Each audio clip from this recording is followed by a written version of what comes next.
High command में आज आपको एक ऐसी महिला की कहानी सुनाएंगे जिनका जीवन भारतीय राजनीति में एक ऐसी यात्रा है जो न केवल उनकी कड़ी मेहनत बल्कि उनके गहरे समर्पण और सेवा के प्रति जुनून की मिसाल है। नमस्कार, आप सबका स्वागत है भारत व्लॉग पर। आज हाई कमान के एपिसोड नंबर 5 में हम बात करेंगे सुषमा स्वराज की। 14 फरवरी 1952 को हरियाणा के अंबाला में मिडिल क्लास फैमिली में जन्मी सुषमा स्वराज ने चंडीगढ़ के पंजाब विश्वविद्यालय से लॉ ग्रेजुएट की।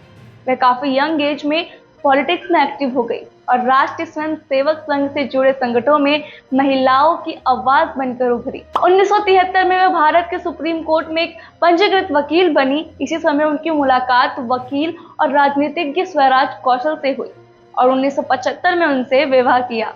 सुषमा स्वराज ने 1977 में जनता पार्टी से हरियाणा विधानसभा का चुनाव लड़ा और जीत हासिल की। उस समय वे हरियाणा की सबसे युवा कैबिनेट मंत्री बनी और श्रम एवं रोजगार मंत्रालय संभाला। 1984 में वे भाजपा में शामिल हुई और धीरे धीरे पार्टी के अंदर उनकी अहमियत बढ़ती गई। 1990 में वे राज्यसभा के लिए चुनी गई और जल्द ही राष्ट्रीय स्तर पर भाजपा का एक प्रमुख चेहरा बन गई। 1996 में वे अटल बिहारी वाजपेयी की 13 दिवसीय सरकार में सूचना और प्रसारण मंत्री बनी। 1998 में दिल्ली की पहली मुख्यमंत्री बनने का सम्मान भी उन्हें ही मिला।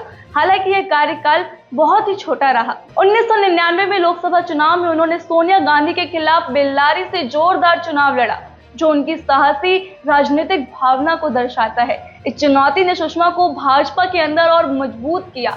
इसके बाद वह 2000 में राज्यसभा में सांसद चुनी गई और एनडीए सरकार में सूचना एवं प्रसारण और स्वास्थ्य एवं परिवार कल्याण मंत्रालय संभाले। 2009 में उन्हें लोकसभा में विपक्ष का नेता नियुक्त किया गया और इस भूमिका में वे अपनी प्रभावशाली भाषण कला और राजनीतिक समझ के लिए जानी गई। 2014 में लोकसभा चुनाव में भाजपा की बड़ी जीत के बाद सुषमा को विदेश मंत्रालय का कार्यभार सौंपा गया और इस नई भूमिका में उन्होंने जनता की मदद के लिए सोशल मीडिया का बेहतरीन उपयोग किया।